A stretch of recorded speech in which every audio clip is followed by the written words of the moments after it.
watching Leafs Morning Take with host Nick Alberga and former NHLer Jay Rosehill. The show starts now. Big_Kevin C. I hope Rosie lets the shit fly today. Bring on the rage, Rosie. What's going on? It's the Tuesday edition of Leafs Morning Take presented by Betano, Nick Alberga, and Jay Rosehill. I'm not sure that's going to happen today, Rosie, is it? I'm not raging, man. I don't get the rage. Like, the fuse is way too short in Leafs Nation. My goodness. Twitter was on fire over a loss. And I mean, Jesus, like how easily they forget all the good hockey that's been played. And then you wonder why players don't want to play in this market, man. Weirdly enough, I'm right there with you. Like, heading into last night's game, they'd won 13 of 16, 9 of 10. And maybe I think it's, the thing is, the triggering part is that it was the Boston Bruins. I think reading a lot of tweets, maybe if it was any other team, they wouldn't care as much, the fan base. But because it was Boston, because Boston has owned the Maple Leafs franchise for the last 15 years or whatever it's been, I think that's why it triggered people. Yeah, I could see that. I would have loved to beat Boston as much as anybody. It seems like they're in the Leafs' heads, and the history there is not good. And these guys are kind of always at the top of the division lately, and they've got their number. So I get why it's disappointing, but to want to burn it down after one when they're 13 of 16 wins, 9 of 10 wins, like, come on, guys. In the Boo Birds, man, don't even get me started.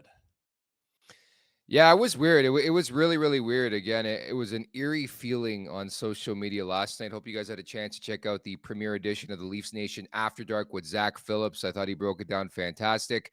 Again, you have to temper things, and I think the great thing about the National League in 2024, Rosie, who do they play on Thursday? The Boston Bruins. So you get your chance at redemption just like that. You got to swallow this one and just move on, no? Yeah, and I mean, why are you at the end of your rope? Like, when I hear them booing after they win 13 of 16 and 9 of 10, I mean, you literally are booing them off the ice. I just don't understand that. Like, what kind of fan do you want to be? What do you want to be known as? And people are like, well, they paid $400 for their seat, so they can do that. Like, if you go to a fancy restaurant and you have a huge bill for your meal, does that mean you can piss on the seat in the bathroom and treat your waitress like garbage?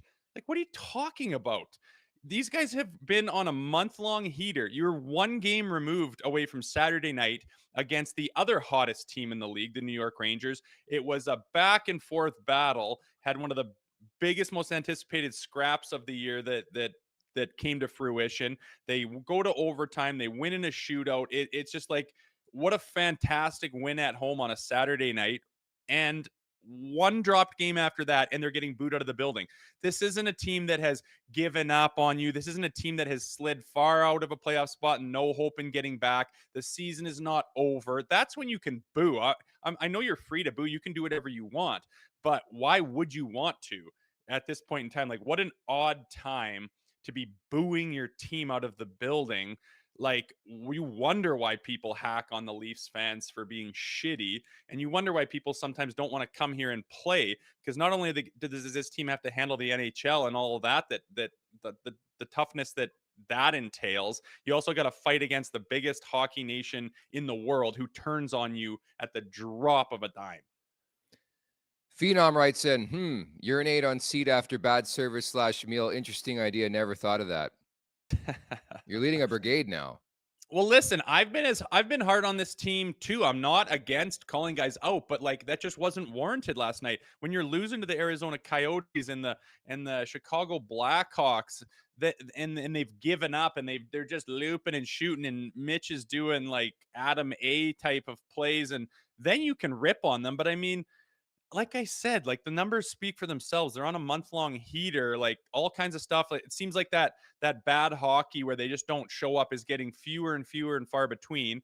They have a bad game against the Bruins, which wasn't even an ugly game. I mean, how many times, if the ref was in the right spot, would have seen the loose puck? There's 2 goals. That Austin Matthews thing is normally in. It's dancing on the line. There's 3 goals. How many posts did they get? There's 4 or 5 goals. And it just didn't go for them on the back end. They need to fix their blue line. The Boston Bruins are phenomenal down low. I mean, there's nothing to be pulling your hair about over that loss.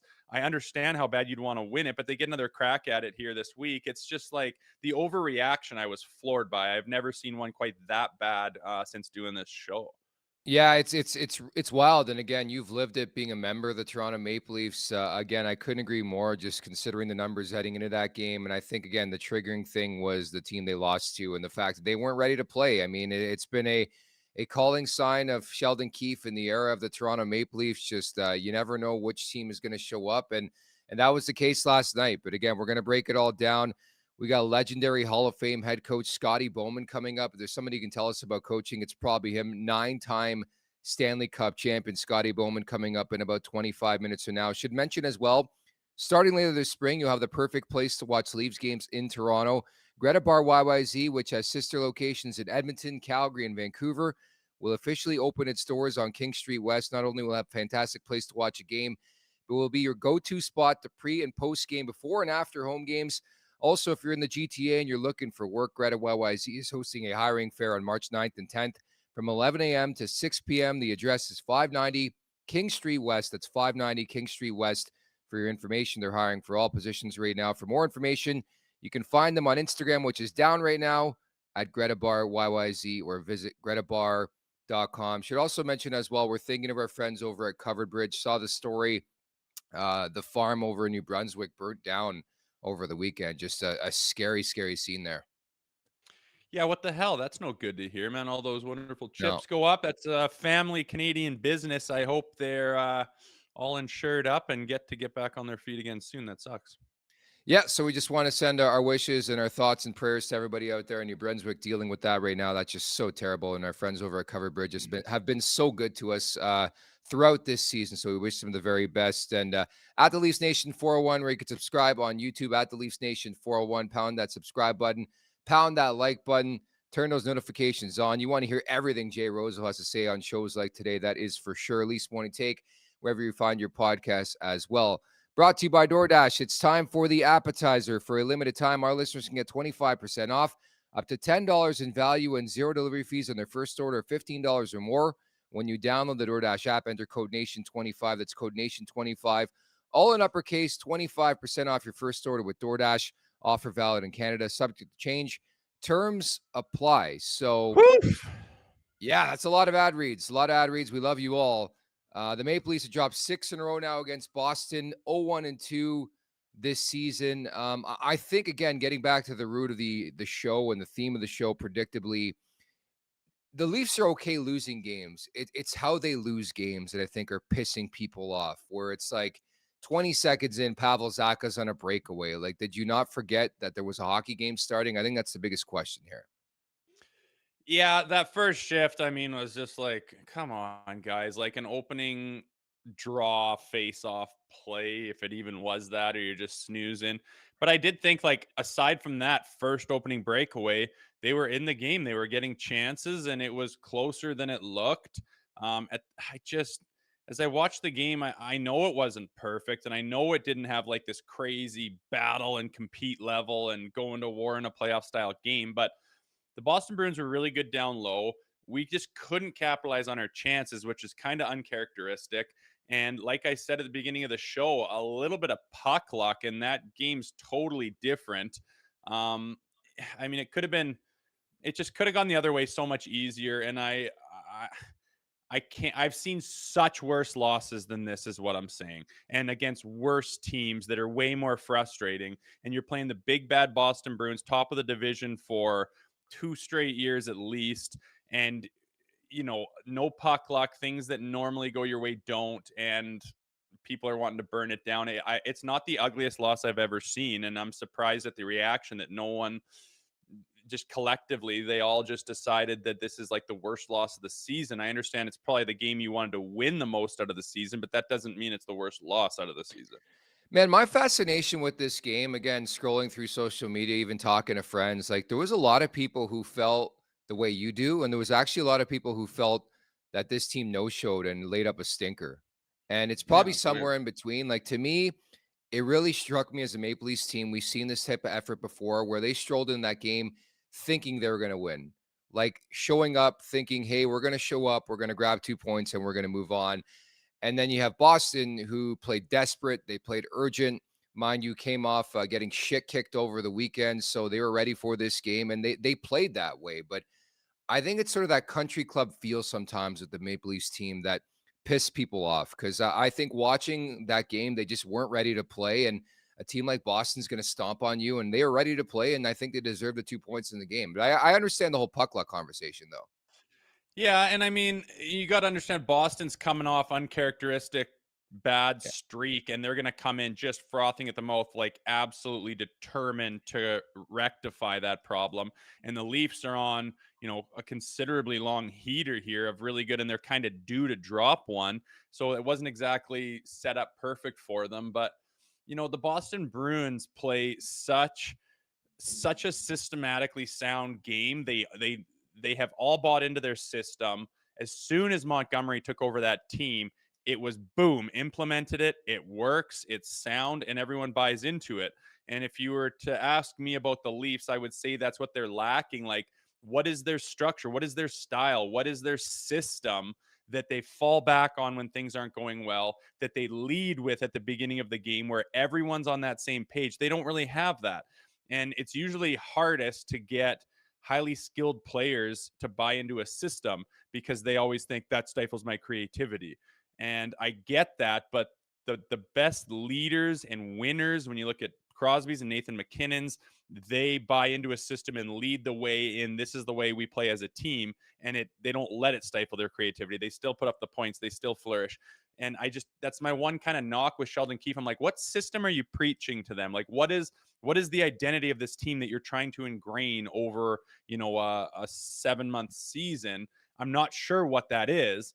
Sometimes I feel like it's just, we go out there and we hope that Willie or Mitch or Austin wins the game for us. And it's kind of like, I don't know if that, I already do know that's not going to work because you've tried that and it does not work. So I just want to see more of a sound, systematic hockey team where they know what their identity is. And when things get going bad, like it was last night in the first period, you can fall back on that and get yourself back in the game. But it just seems to be a little bit of a run around, ring-em-a-roll. Everyone's kind of woo, woo, woo. And it's just like, we're not getting back in this game, even though they had a chance to last night. And if They things went did. differently, they could have. Yeah. That's my one knock here that I think Boston has at this point in time that Toronto just doesn't.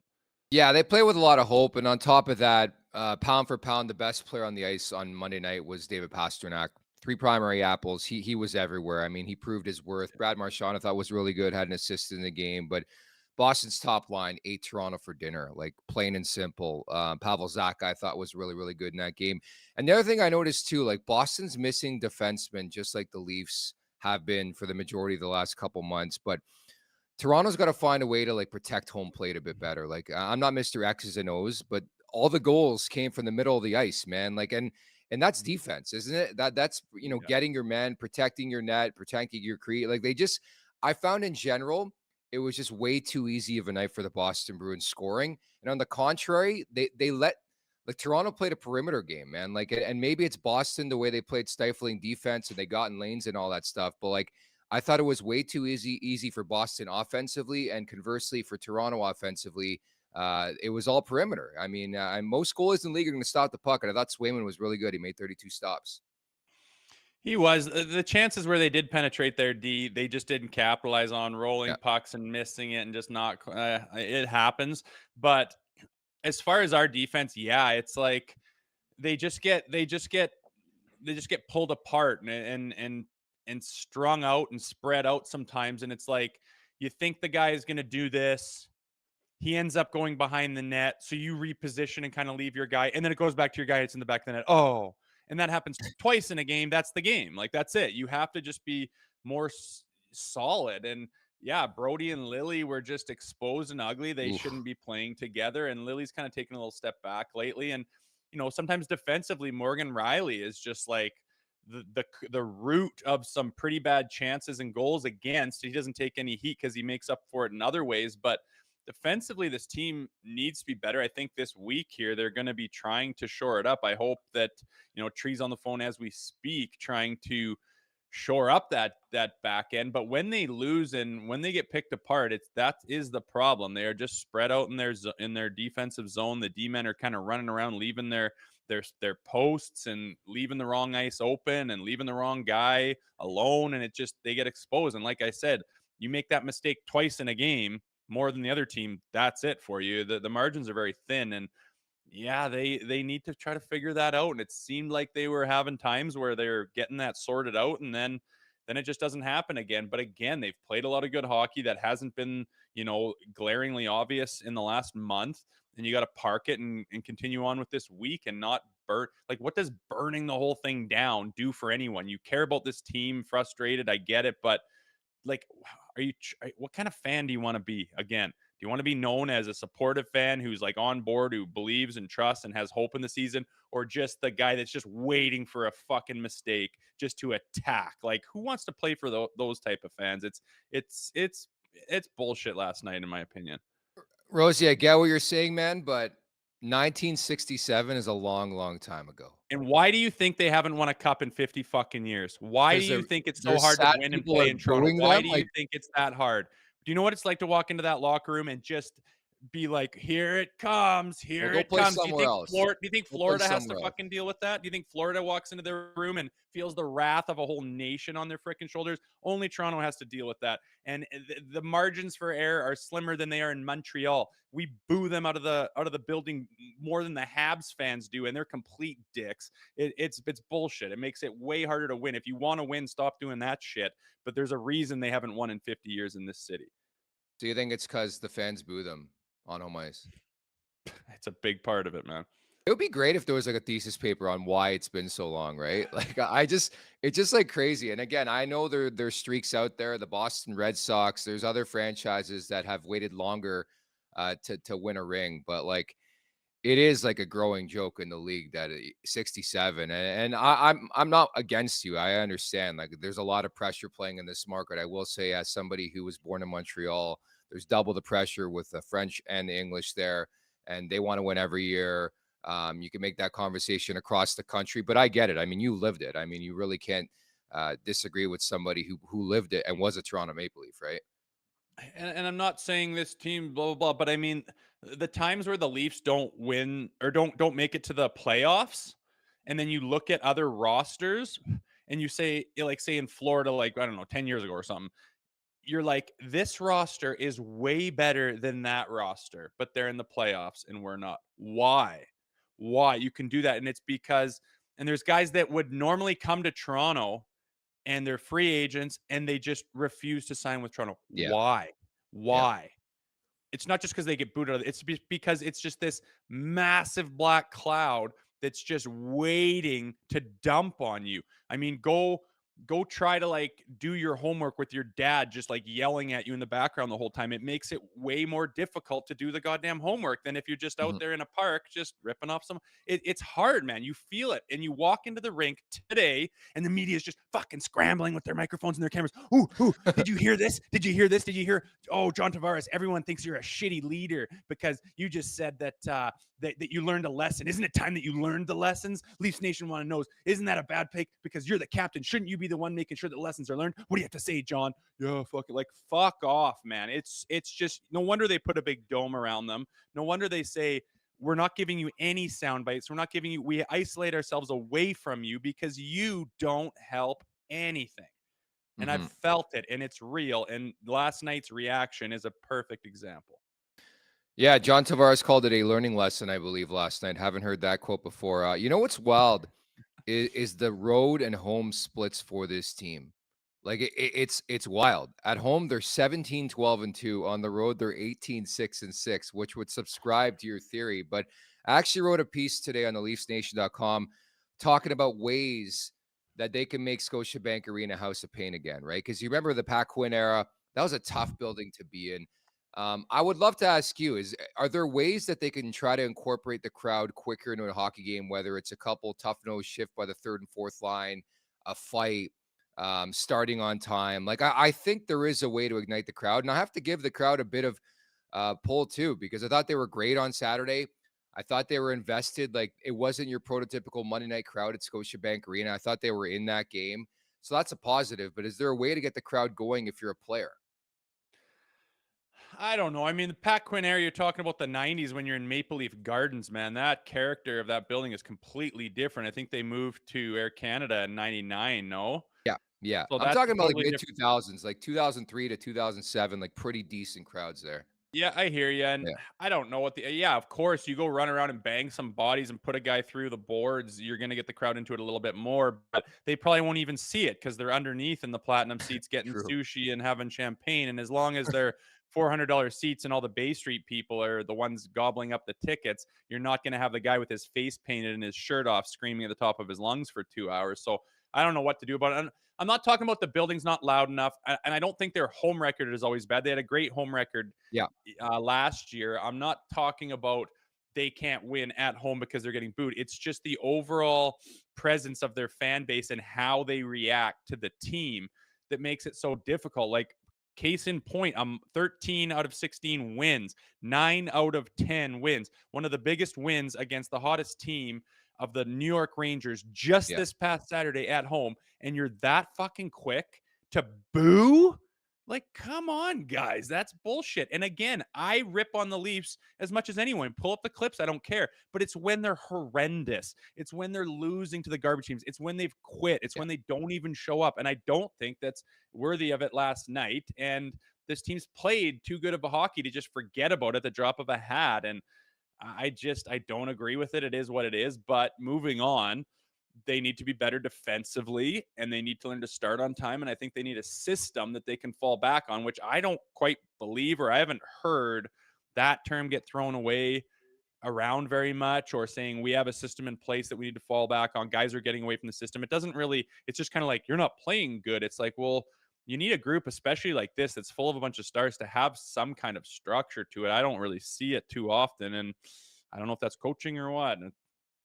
Yeah, we've had that conversation. We're going to leave that be until the offseason, I think. But the Leafs have now dropped 10 of the past 13 games against Eastern Conference opponents. Again, the splits are so weird. They're so good against the West, so bad against the East. They're now 8 points back of Boston, 2 games in hand. What'd you make of Joseph Woll's night? He let 4 on 30. Yeah, like, I mean, the opening shift breakaway, he's poised. I just like the way he is poised a lot of the time. Like, he's not like scrambling, trying to, oh God. He's like in control, even on like a breakaway in the opening night shift. Um, a couple of saves. He could have made 2 extra saves, which, would have made the game, within reach. Just didn't. It wasn't his greatest performance, but I don't put it on him by any stretch. I really thought we were going to play Sammy today and then give Wool, the Wednesday game and then go back to Sammy. I guess they didn't want to put Sammy Boston, but I think it's a tough gig for Wool to come in. He hasn't played since the beginning of December, which seems like eons ago, and his only game is against the Arizona Coyotes. And now you're chucking him in there against Boston. I just kind of would have gone to Sammy and see how it goes. But maybe go Sammy, and then Wool again on against Boston on the Thursday game. I don't know, but it didn't work out. Obviously, he didn't steal the game, but I wouldn't put it on his shoulders. How about you? No, I thought he was fine. And again, speaking to your point, and I'm probably somewhere in between. I'm not as chaotic with my take as you are when it comes to the fans booing, but Chaotic. a lot of people were on Joseph Woll after like 2 goals. I'm like, man, this is why this team can't find a star netminder, man, because it's just so much pressure. And again, we think he's the right guy, right DNA. Nothing really affects him. He's got that Carey Price vibe to him, but I thought he was fine.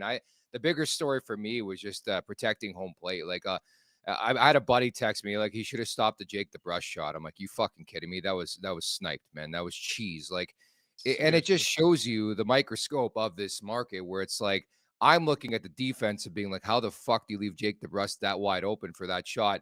And people are like, well, he should stop that. Like people think goalies should stop everything, which I get, but it's impossible. I'm sorry. And I think it was more so on the defense than it was on Joseph Woll. And by the way, like I wouldn't be shocked at all if they go back to Woll tomorrow against Buffalo on home ice, and then Samsonov on Thursday in Boston. That's what I think they'll do too. That's what I think Yeah, is the smart move. sure. I think that's the no-brainer. Yeah. Try to get Woll going again and there's nothing worse than sitting on a loss and not getting a shot to redeem yourself. Hmm. So, but yeah, that DeBrusk shot, he's coming down. It's like through traffic. A guy goes, I think he's a left-handed shot and then goes right side, which is difficult to do through traffic and absolutely wires it. I don't think people understand.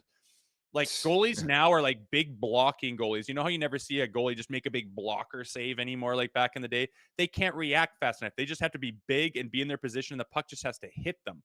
Like there's no reacting to that if a guy absolutely labels it, especially when there's like a screen in front of you. There's no chance. And it's things like that where I'm saying it's not the worst loss in the world. A guy comes down through traffic and wires the piss out of one absolutely on the elbow where the goalie has no chance. The Austin Matthews thing, two quick whistles where the puck's not covered, and there's 3 goals right there. Yeah. Like it's just like that could have added up to have been a different game quite easily. Where there's lots of losses this season where I'm like, you weren't even on the planet. You had no hope of winning that game. I did not think last night was one of them. I thought it was Yeah. closer than the score indicated. Yeah, what you mentioned earlier was bang on. Like, we've seen far worse efforts than that. The puck luck wasn't on their side. It wasn't their best game, but it wasn't their worst. Like, I didn't leave that game being like, "Fuck, this team sucks." But I was overwhelmed by the outpour on social media. Quite frankly, I couldn't believe it. And again, I'm as dramatic as they come. Doing the show with me for 2 years, I couldn't believe it. Like, producer Vic was on fucking suicide watch. I'm like, dude, they've won 9 of 10, 13 of 16. And again, it just speaks to this market. I mean, you've lived it. You've been a Toronto Maple Leaf. It is wild, the day-to-day mood swings, man, where it's like one day you're winning the cup. Last week, Timothy Liljegren was winning the Norris Trophy. And now today, people in this chat want this guy traded, man. That just speaks to what it's like to be in this market. Yeah, it's difficult. And I mean, I think a big part of it is it's the Boston Bruins. The fan base really, really wanted to win that game. And we thought, hey, now's the time. We're hot as could be. The Bruins are not hot. So we're just going to, have this huge game, a statement game. And yeah, that would have been unreal. And yeah, it's a bit of an issue that they can't seem to do it against Boston. And that's a 4-point game. Like, what are we up 6? We would be 4 points away with 2 games in hand if we won that game. Instead, we're 8, and it's just like oh, that's a long ways away. It's deflating, and this is the team that's had our number. And you go back to 2013, I get it, and we're gonna face them in the playoffs more than likely, and they've got our number. It sucks, but Yeah. I mean, you got to keep it in perspective, and we get a crack at them again on Thursday. So it's just like I get it, but it's like you got to be more mature and more headstrong than that, and be like, this isn't the end of the world, and not light your internet on fire with negativity after one loss. Yeah, what's wild too is the statistics when it comes to Boston's penalty kill. Toronto 0 for the last 14 over a 6-game stretch. Think they're onto something with the Bees PK and the Leafs power play? Potentially. Like, it's just the PP's not been good enough. It's not been producing, and when you got those big boys with all their offense, you got to get one of those a game. They only got 2 looks, I think, and doubled up on the other side. It was just a frustrating game all the way around. Really was. We got a legendary guest coming up. But first and foremost, this interview is brought to you by Douglas, named Canada's best mattress on Canadian living. Douglas is loved by more than 200,000 Canadians, and they're backed by over 10,000 5-star reviews. Every mattress order comes with a free comfort sleep bundle, 2 memory foam pillows with pillow protectors, 1 luxurious cotton sheet set, and 1 mattress protector. Order today at douglas.ca/LMT. That's douglas.ca/LMT. Today's guest needs no introduction whatsoever. 9-time Stanley Cup champion, legendary head coach. It is Scotty Bowman. What's going on, Scotty? How are you? Can you hear me okay? We can. Welcome to the show. Thanks. Yeah, I didn't know which format, but I took the living room format. I guess it works. You nailed it. Thank you so much for doing this. We were just actually talking about the crowd and, obviously dating back to your era and your days being a head coach. What'd you make any time the home crowd booed your team on home ice? That's pretty tough. I think when you have a really good team and you go, well, I was thinking if you go away from home and teams start to cheer for the home team, I always felt that it sort of perked your own guys up too. But at home, I don't remember booing during the game, but maybe the odd period after tough period or a tough game, but it's I mean, it's different now, but the fans, their prices are pretty high. They I think that the players realize, hey, look, we're getting pretty high salaries. I mean, they're paying big money to see us. So I don't really think it should have an effect. I mean, it shouldn't be a problem for the players, really. Mr. Bowman, thanks for joining us. I got to let you know we really appreciate it. But I wanted to ask a guy of your experience level, this game's changed a lot in the time that since you got started. I wanted to know that what's the best part of the way the game has changed in your tenure, and what is the worst part of how the game's evolved in your mind? Well, we know how fast it is. I'm not sure the best part of it. Certainly, the players nowadays they work all year round. They compare to me. I get comparables to the way that the Soviet Union ran their teams. I mean, it's not as severe as those players, but the conditioning level of the players today is so much different because they're taking probably a month off at the most, and once it gets through, it's pretty hard to be a player in the NHL without being in top condition now. And I don't know. The only thing I feel different from when I was running teams is I still go to quite a few games up in Tampa. I said in the press box, which is quite high, and I find now it's not as easy to follow. I mean, obviously I'm getting older, but it's not as easy to follow the game. When you watch it on television, they can zoom in into an end zone, and the puck, looks pretty good to you. But when you're sitting upstairs, you got the big rink, 200 by 85, and you're quite a ways up. The puck is small, and sometimes there's six guys around it.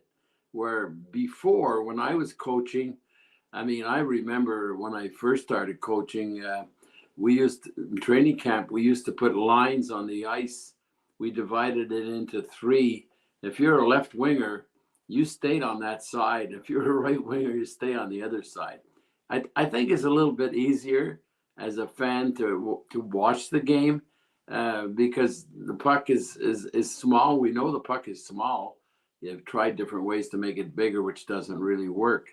And but now I can follow the puck because I know when there's a group of players around, that's where the puck is. So it's such a different style of game.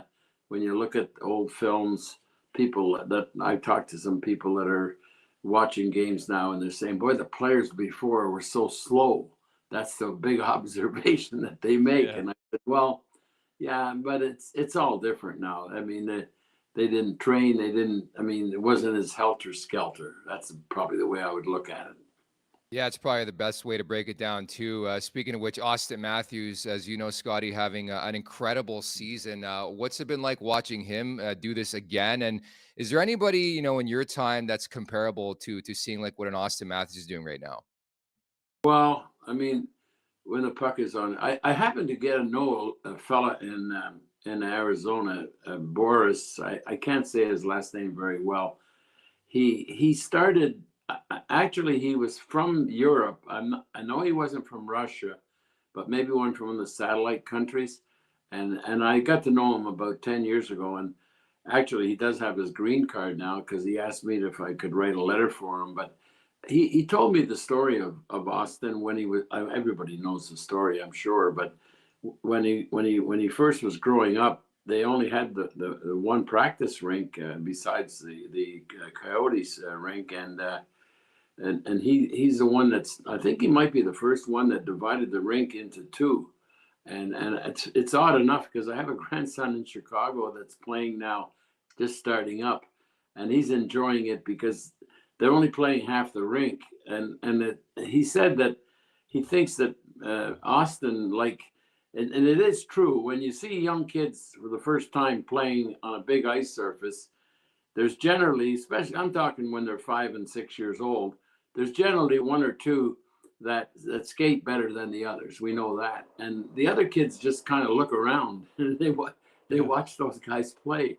But I think with Austin, and I'm not sure this is what Boris told me, that he in a contained area is where he really learned how to do things much quicker.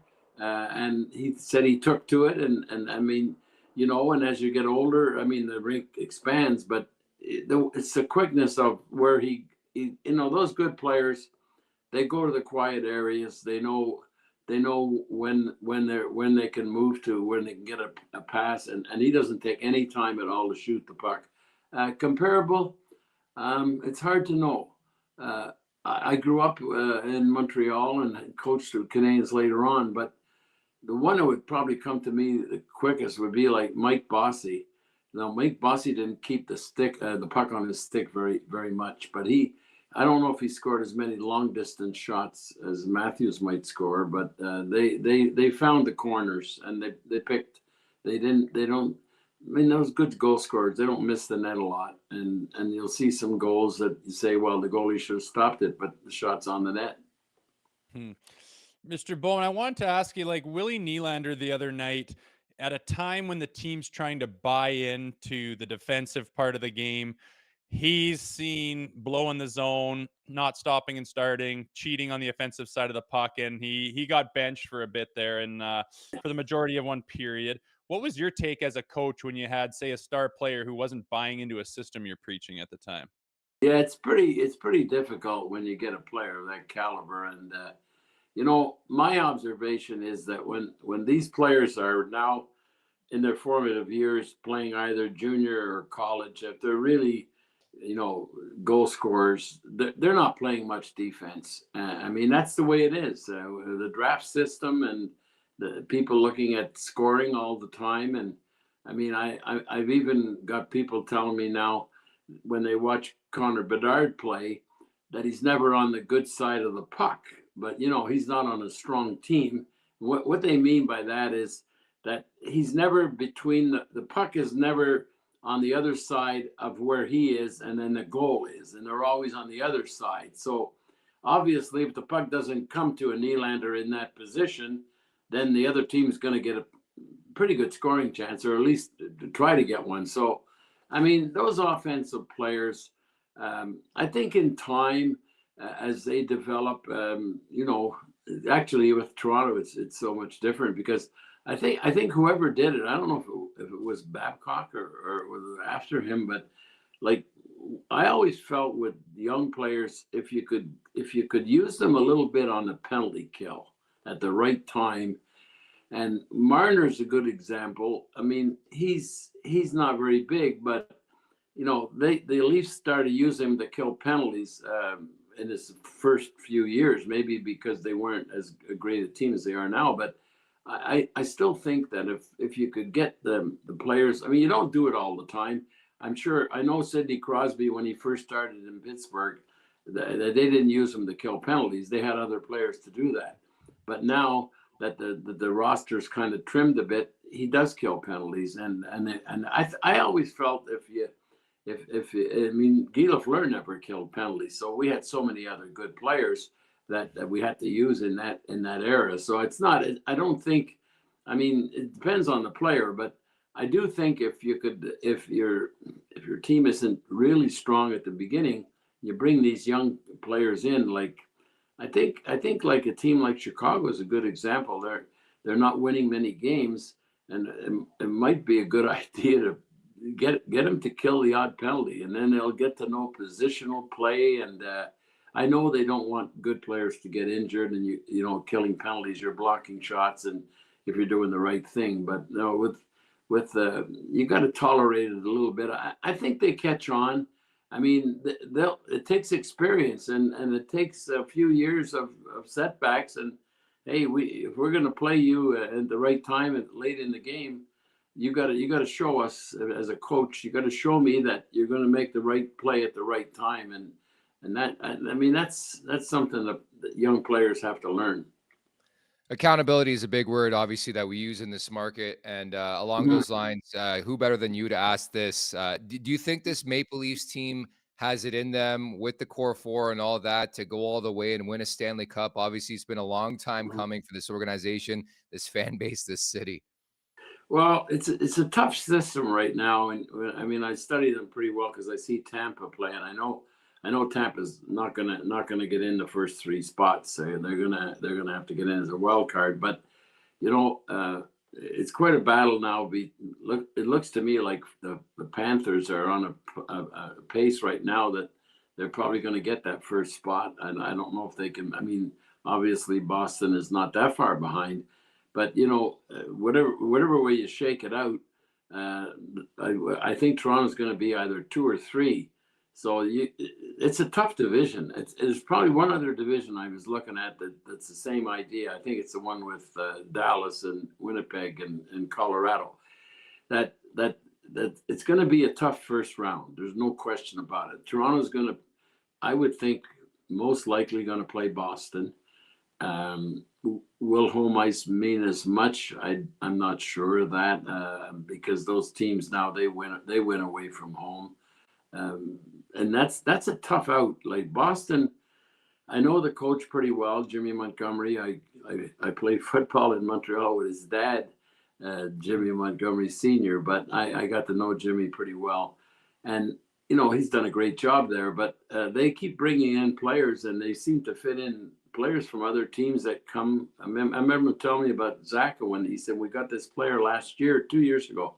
He said, boy, he said, I never realized how good a player he is, and now, of course, he's a regular with Boston. But Boston has what I think an underrated core of defensemen, and I really think Swayman and the combination's been really effective. It wasn't effective in the playoffs. We know that last year, and I guess Ullmark, they're not sure if he was injured or not, but when you go with the 1-2 system, but I do know people that studied the Bruins quite a bit, and they really regard Swayman as a really good young goalie, especially in the crease area. He doesn't give up a lot of sloppy kind of goals. He seems to be able to get the puck at the right time.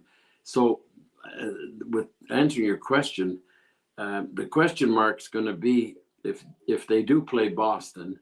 The defense core of Boston is pretty underrated. I don't think Lindholm. I don't think he played last night, did he? Lindholm? No. He's been a good addition to them. Charlie McAvoy, Carlos developed into a really solid type of defenseman that you want on your team, and the goaltending has really been like near the not individually near the top. When you look at the top guys like Hellebuck and those guys, Demko and Shesterkin and Sorokin, but they got a really good. If you look at Boston, they lose some games now, but very seldom do they get blown out because they have a core team that makes it hard to score on, and the Leafs are a team that needs to score. So my question will be how strong the Leaf defense and goaltending is going to be going into the playoffs. And there's still time now to sort that out, I guess, with the trade deadline and also with the Leafs goaltending. I do remember the goalie wall coming in last year in the playoffs and surprising a lot of people, but unfortunately he hasn't had the chance this year to get a lot of experience. So my answer would be it's going to be a question mark about how well the Leafs can play defensively in the playoffs. I think they have enough offense for sure. I mean, people say, well, they don't have a lot of depth offense, but they're a tough team to shut down especially when you have a good power play, the players that are dangerous. So I'd be fearful. The only thing they're going to end up with a good opponent. I kind of eliminated Florida out of it. Maybe I shouldn't because they would pose a real threat to anybody if they played in the first round. Well, looking forward to it. We'll see what happens. And can't thank you enough for spending some time today with us. This has been a blast. Thank you so much. Okay, good luck. Bye. Thanks, Mr. Bowman. Bye. Appreciate it. Take care. That's the legendary Scotty Bowman, 9-time Stanley Cup champion. Just, man, that's a legend. I mean, there's no other way to put it. He's got like 5 with the front office too. Like, it's just like, how many parades have you been in? Like, you've been part of more Stanley Cup parties and celebrations than most guys have years in a in a fantastic career. Like he's got like 14 cups, man. It's unreal. Yeah, I wish have him back on. I want to pick him. Wanted to ask him like about the best leader he's ever had, and like just get some Yeah. stories. And I know sometimes those guys don't like telling that, but pretty neat to have him on. I remember my favorite era of hockey, I'm probably biased, was the 90s and the late 90s, and the Red Wings and Avalanche rivalry, and he was at the helm. And I remember when the Wings won the cup and he went back and put his skates on there, like those Micron plastic skates, and he went, Yeah. screw it, I never won one as a player, so I always wanted to throw my skates on. And it was like his 8th or 9th cup, and he's like, I'm like, yeah, I think you've earned, you can do whatever the hell you want out there today. Pretty cool. Yeah, and I learned a lot about Scotty Bowman. As you know, I was born in Montreal. I was there till I was the age of 5. Then I moved to Ontario. But my dad was a big-time Montreal Canadiens fan, so he told me about him. And for a long time, I thought Scotty Bowman was a Montreal Canadian. Then obviously Detroit comes along, and he does his thing there. And he just had such an illustrious career of winning and winning and winning. I mean, you mentioned the rings and what he's done, and the family too. I mean, they're a winning family. Like it's just pretty wild. How easy they've made it look. It's like comparable to like Kawhi Leonard coming into Toronto for 1 year, winning a championship, and then leaving. And it just seemed like every year Scotty Bowman won a Stanley Cup. So can't thank him enough for popping on the show today, getting his thoughts. And I'm with you. I think he'd be a great guest in the offseason, just shooting the shit about what it was like to coach back in the day, Fedorov, guys like that, coaching against the Leafs. Like I think that would make for a really good podcast. So we'll set that up once again with Scotty Bowman. Can't thank him enough for dropping by. This segment is brought to you by Charm Diamond Centers. Get custom ring building delivered in less than 4 weeks with the Charm Masterpiece program and an unbeatable pricing policy. Come to think of it, this is probably a good sponsor for a Scotty Bowman interview. But for more information, go to charmdiamondcenters.com. So it is deadline week, Rosie. I can't remember a time it's been this eerily quiet on deadline week. Just speaks volumes to the market. It's pretty quiet. Names linked to the Leafs on Monday by Chris Johnston. Zach Bogosian, who's been a Leaf. Yeah. He's a UFA, 1.05 mil making this season. Matt Dumba, who we saw last week, UFA making 3.9.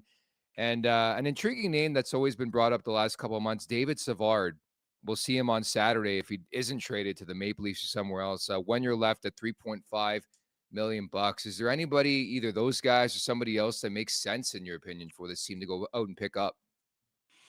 Well, I think the buzz around Sealer on the Flyers was there earlier, and I've watched a couple of highlights of him, and like he's not scared to get in there, and that little bit of growl and FU and chip on your shoulder that this team seems to lack a fair bit. We could probably use that. I wasn't watching as closely when Bogosian was on the Leafs. What was the consensus with him back there? Because he seems like a guy with some experience who could, do that rugged, real man style of defenseman.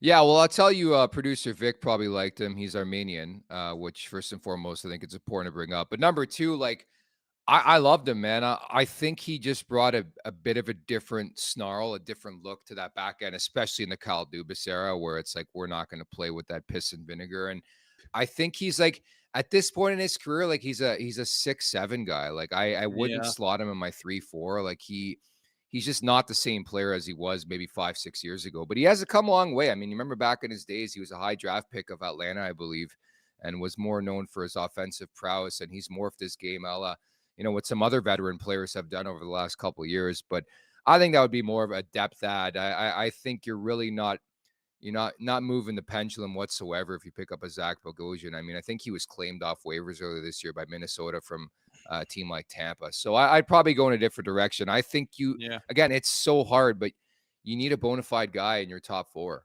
Well, if you want a needle mover, man, you got to pay for him. And if Tree's stuck on not giving up that first rounder, it doesn't leave a whole lot to trade. I mean, Nick Robertson's been part of the conversation, and I understand why his play at certain times has been better, but just not enough to hold a spot. And I'm sure he would say that's unfair and he's a victim of circumstance, and his position's a little bit deep right now, and I don't think he's real happy right now with being in Toronto. So it could be an asset that you could move out that has some value as opposed to when he was kind of buried in the minors there. But you don't get anything for free in this game, and I'm not sure what the trade deadline's going to bring.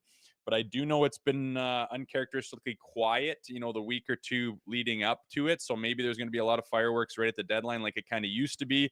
We will see, but I wouldn't exactly want Tree Living's job right now. I think it'd be very stressful and very frustrating, and I'm not sure what he's going to do to pull off making this team considerably better without selling the farm. It'll be interesting to see.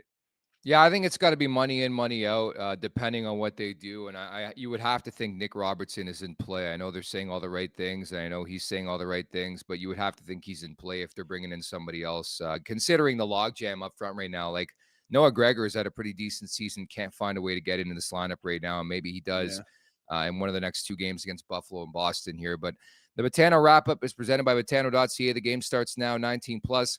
Please play responsibly. Major announcement, Betano is the official partner of Copa America 2024, taking the beautiful game to new heights in the Americas. Join Betano on their journey of passion, unity, and unforgettable football moments.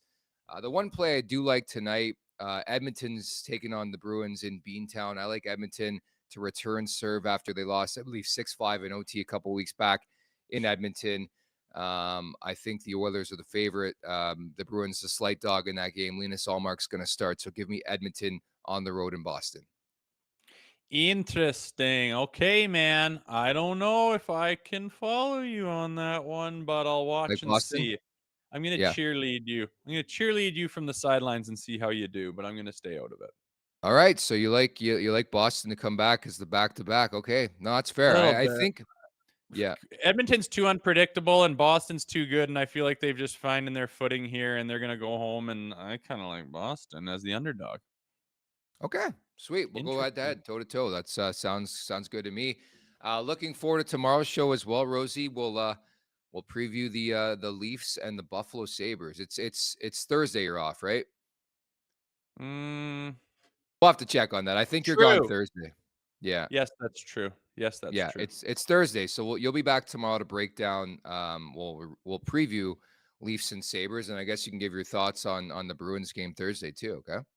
Yeah, I'll do that. You've got my head in a tizzy right now. No, I definitely am not here tomorrow, so we're gonna have to do something. Oh, it's not tomorrow. You're not here tomorrow. Okay, my mistake. Okay, I got it mixed up. So Anthony Stewart is in tomorrow. Rosie's back on Thursday. So you'll come in hot on Thursday, I'm sure, coming off that Buffalo game though. Thursday and Friday, we'll break it down back-to-back jacks. A pretty heavy week here in Leafs Nation. Yeah, we got a trade deadline coming up on Friday as well. I think the plan right now is to do just no initial show at 11 a.m. Eastern time. We're going to wait till post-deadline at 3 Eastern. I think we're going to start a show around 3:30 Eastern time, go for an hour, recap whatever has transpired, and get set for the stretch drive to the Stanley Cup playoffs. So thank you to everybody in the chat. Once again, you guys are fantastic. At the Leafs Nation 401, Leafs Want to Take, wherever you find your podcast. Make sure to subscribe, pound that like button as well. We appreciate that. Producer Vic, great job as per usual. And again, thank you to our guest, Scotty Bowman, the absolute legend, for dropping by. That's Jay Rosehill. I'm Nick Alberga. Anthony Stewart in tomorrow. Make sure to check out more of our content right here on the Leafs Nation YouTube page. We got long-form interviews. We got clips. We got epic rants by Jay Rosehill. We simply have it all. And don't forget, you can find out much more at theleafsnation.com. Thanks so much for watching.